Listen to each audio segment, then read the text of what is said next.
Poco antes de que dieran las 12 de la noche del 22 de julio, los vecinos de una Yalta bajo ocupación oyeron algo moverse en el cielo, sobre los tejados, el zumbido de unos motores. Luego llegaron los disparos. Después, un resplandor intenso se alzó cerca de la colina de Darzán. La ciudad siguió unas horas más con su ritmo habitual de balneario veraniego, hasta que, a las 3:30 de la madrugada, una parte de Yalta se quedó sin electricidad. Según el grupo de monitoreo Viento de Crimea, las imágenes satelitales captaron focos de incendios surgidos casi al mismo tiempo, junto a 4 subestaciones eléctricas de la península. Ese fue solo el primer punto de aquella noche. Antes de que amaneciera habría muchos más, repartidos a lo largo de cientos de kilómetros hacia el norte y el este, cruzando el estrecho de Kerch, atravesando la región del Kubán, hasta llegar al territorio de Stavropol. Una sola noche, 4 regiones, 3 tipos de objetivos completamente distintos: la logística, el combustible y la energía eléctrica. Empecemos por la electricidad, porque ahí arrancó todo. Una subestación no tiene nada de espectacular. Son unos cuantos transformadores a la intemperie, una valla, postes de hormigón, cables.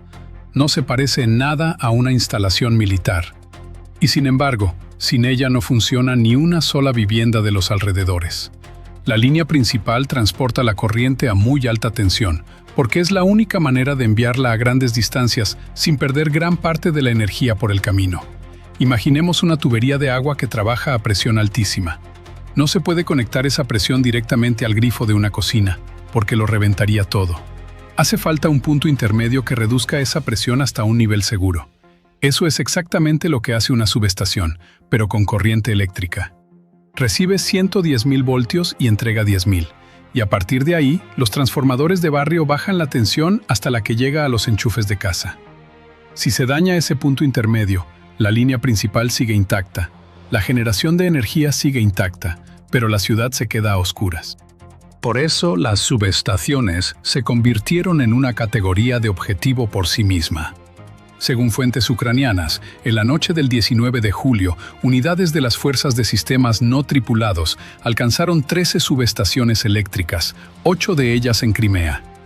En la noche del 21 de julio, parte de la península volvió a quedarse sin luz. Y ahora llegamos a la noche del 22 de julio.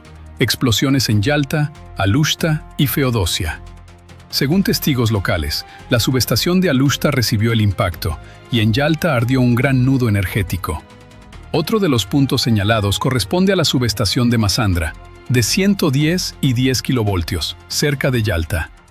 Entre la localidad de Primorsky y el pueblo de Yuzhnoye, junto a Feodosia, un incendio se prolongó varias horas sin que se precisara públicamente qué era exactamente lo que ardía.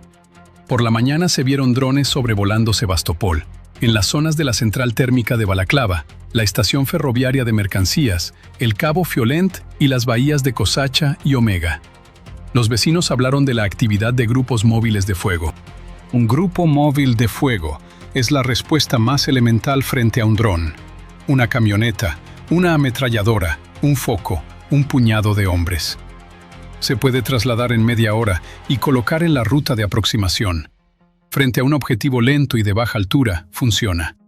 Pero frente a decenas de objetivos simultáneos en varias direcciones a la vez, simplemente no da abasto para cubrir todos los corredores.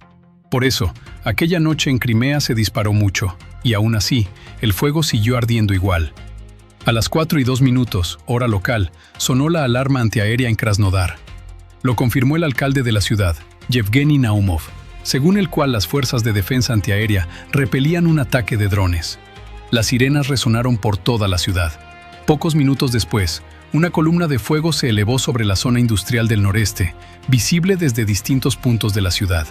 Testigos contaron entre 20 y 30 explosiones. Ardía el centro logístico de Wildberries, en la calle Tijoretskaya. Según el canal Astra y varias comunidades de análisis de fuentes abiertas, se trata de uno de los mayores y más importantes centros de almacenamiento de la empresa en toda Rusia. Y aquí conviene detenerse, porque a simple oído el objetivo suena extraño. Un almacén de una tienda por internet, cajas, ropa, electrodomésticos, parece algo que nada tiene que ver con la guerra. Pero un centro logístico moderno no es simplemente un edificio lleno de cajas. Es el nudo por el que circula el flujo de mercancías de toda una región enorme. Imaginemos una gran oficina de clasificación postal, solo que atiende a varios millones de personas a la vez. Cada paquete, procedente de decenas de miles de puntos distintos, converge ahí, se organiza por destinos y desde ahí se reparte hacia el resto del territorio. Mientras el nudo funciona, uno ni lo nota. Cuando el nudo desaparece, ese flujo no se traslada automáticamente a otro lugar. Simplemente no tiene a dónde ir. La mercancía se queda acumulada en el punto de origen. Los camiones se detienen, los puntos de recogida se quedan vacíos y los plazos de entrega se alargan durante semanas. Y aquí llega el primer giro de esta historia. Lo que parece un ataque contra una tienda es, en realidad, un golpe al sistema circulatorio del comercio. Y no se trata de un episodio aislado, sino de una serie. El 18 de julio ardieron complejos logísticos en Kotovsk, en la región de Tambov, y en Elektrostal, cerca de Moscú. El 20 de julio, los drones volvieron a actuar sobre la región de Moscú, y los canales de monitoreo informaron de incendios de gran magnitud en un almacén de Podolsk y en el parque industrial Yuzhnie Vorota, en Domodedovo. El 22 de julio, le tocó a Krasnodar y a Nevinomysk. 4 días, 6 instalaciones de una misma red repartidas por distintos rincones del país. Según cálculos recogidos por el medio Expreso, las pérdidas totales derivadas de los incendios en los mayores centros logísticos de la empresa ya superan los 180.000 millones de rublos. Una cifra mayor que el beneficio neto anual de la propia compañía. Y eso es solo una parte de las pérdidas. En esos almacenes guardaban mercancía decenas de miles de vendedores externos, para quienes un almacén incendiado significa, sencillamente, un negocio perdido. De ahí se deriva escasez en los estantes y presión al alza sobre los precios. En Nevinomysk, en el territorio de Stavropol, esa misma noche ardió un centro de clasificación de la misma red. Las labores de extinción contaron con la participación de un helicóptero, según confirmó el gobernador del territorio, Vladimir Vladimirov. Que un helicóptero intervenga para apagar un almacén no es un detalle decorativo. Se recurre a él cuando los medios terrestres no alcanzan el foco del incendio, o cuando la superficie en llamas ya es tan grande que el agua a chorro desde el suelo no basta. El personal de ambos complejos logró ser evacuado a tiempo. La directora de la empresa, Tatiana Kim, confirmó el ataque contra los centros logísticos de Krasnodar y Nevinomysk y agradeció al personal la rapidez de la evacuación. El tercer punto en la región del Kubán fue de un tipo completamente diferente. Armavir, zona industrial del norte. Según la administración municipal, la ciudad vivió uno de los ataques más grandes de todo el conflicto y el depósito de petróleo recibió el impacto de más de 16 drones. La instalación pertenece a la empresa Yuzhnaya Neftianaya Kompania y constituye un gran complejo de almacenamiento y trasvase de derivados del petróleo en la región. Ese depósito ya había sido objetivo con anterioridad. En la noche del 30 de mayo lo alcanzaron drones de largo alcance.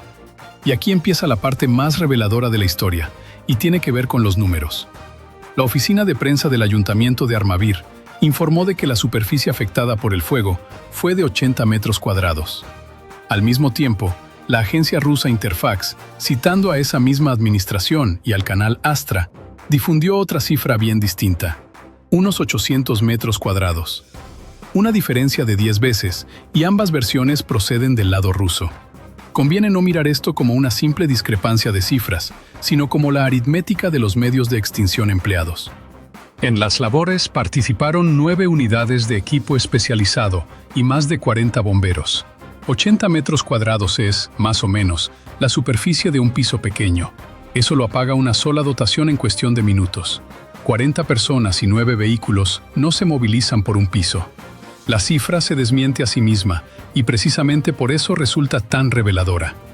A los vecinos de la ciudad, mientras tanto, se les pidió mantener la calma y se les recordó expresamente que fotografiar o grabar las consecuencias del ataque y publicarlo estaba prohibido y conllevaba responsabilidad legal. Y esa prohibición de grabar las consecuencias, en el fondo, dice mucho más que cualquier cifra oficial sobre la superficie quemada. Pero el verdadero giro en Armavir no está en los números. Lo que pudo haber sido alcanzado no era simplemente un parque de tanques de almacenamiento, sino la estación lineal de producción y despacho de Armavir, un nudo clave de la logística de combustible por oleoducto. Allí, el combustible se bombea a través de la tubería principal, se acumula en un parque de tanques y se traspasa a vagones de ferrocarril. ¿Qué significa esto, dicho de forma sencilla? Un oleoducto principal, por sí solo, no impulsa el combustible a lo largo de cientos de kilómetros. La presión de origen no alcanza para tanto. Imaginemos una manguera de jardín extremadamente larga. Por más que abramos el grifo al máximo, en el otro extremo solo saldrá un hilo fino de agua. Para que el combustible siga avanzando, a lo largo del trayecto se instalan estaciones con bombas que retoman el flujo y lo empujan hacia el siguiente tramo. Y en esas estaciones hay, además, tanques de almacenamiento, una sala de control y una plataforma desde la que el combustible se traspasa a las cisternas del ferrocarril. Comparemos ahora los dos tipos de objetivo. El depósito de petróleo es, sencillamente, un almacén. Si se quema, arde lo que hay dentro, pero la logística en sí sigue intacta. La estación de bombeo del oleoducto, en cambio, es un nudo del flujo. Si se inutiliza, la tubería queda intacta. El combustible en los tanques queda intacto, el ferrocarril queda intacto. Pero el movimiento se detiene, porque ya no hay nada que empuje el combustible hacia adelante. Es la diferencia entre quemar un almacén y cortar el camino que lleva hasta ese almacén. La instalación se encuentra a unos 500 kilómetros de la frontera con Ucrania. Esa distancia es la segunda capa de esta historia. Un dron de ataque de largo alcance vuela hacia coordenadas fijas. No necesita un piloto cerca y cuesta muchísimo menos que un misil de crucero. Es lento y en teoría resulta fácil de derribar. El problema de la defensa es que no basta con proteger un único punto. Hay que cubrir toda la ruta y todas las instalaciones que puedan convertirse en objetivo. Cuando esas instalaciones, dentro de un radio de 500 kilómetros, se cuentan por cientos y los medios de defensa antiaérea se concentran en los puntos más críticos, el resto queda protegido solo con lo que sobra. Esa noche, quedaron protegidos con lo que sobraba. Al mismo tiempo, una estación de combustible, 2 centros logísticos y 4 subestaciones eléctricas. Junto al depósito de petróleo de Armavir, se encuentra la base aérea de Armavir, donde tiene su sede el 73º Regimiento de Instrucción de las Fuerzas Aéreas Rusas. Allí se forma a pilotos de caza en aviones L-39, MiG-29 y Yak-130. En julio, en ese mismo aeródromo, ya se había registrado la destrucción de un avión de instrucción y combate Su-27V. Es decir, en un mismo punto conviven un nudo de combustible y el aeródromo que se alimenta precisamente de ese combustible. Al llegar el amanecer, el cuadro completo era este. En Crimea, partes de Yalta y Alushta se habían quedado sin electricidad. En Armavir ardía una instalación petrolera. En Krasnodar y Nevinomisk ardían 2 centros logísticos, uno de ellos considerado el mayor de toda la red. El presidente de Ucrania confirmó los impactos contra los centros logísticos en 2 regiones distintas. En el territorio de Krasnodar se declaró el estado de emergencia.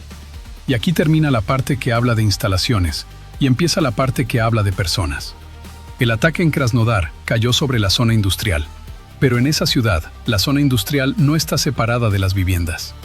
Según el Estado Mayor Operativo de la región, fragmentos de los drones dañaron 2 edificios de apartamentos y otras 2 viviendas particulares quedaron perforadas por metralla en la localidad de Dinskaya. Junto al almacén había estacionados autobuses escolares, que también resultaron dañados. El gobernador del territorio de Krasnodar, Benyamin Kondratiev, informó de 10 heridos. Más tarde comunicó que una joven que había resultado herida durante el ataque al almacén había muerto en el hospital. Otras 3 personas heridas permanecían ingresadas en centros médicos de Krasnodar y a 6 más se les atendió de forma ambulatoria. Para el miércoles, el incendio del almacén ya estaba controlado. Un turno de trabajo en un almacén de ese tamaño reúne a cientos de personas repartidas en una superficie equivalente a varios campos de fútbol. Entre la primera explosión y el momento en que el fuego alcanzó las estanterías, tuvieron apenas unos minutos.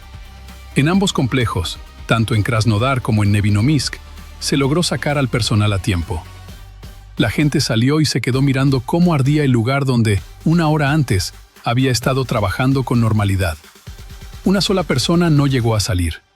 Y ese es, en el fondo, el verdadero precio de aquella noche. Una noche en la que todo lo demás se mide en metros cuadrados, en miles de millones de rublos y en kilovoltios. Cuesta no preguntarse qué habría sentido cualquiera de nosotros al ver arder, en cuestión de minutos, el lugar donde había pasado la jornada trabajando, Y cuesta no preguntarse, también, ¿dónde está la línea entre un objetivo militar y la vida cotidiana de la gente que simplemente iba a trabajar esa mañana?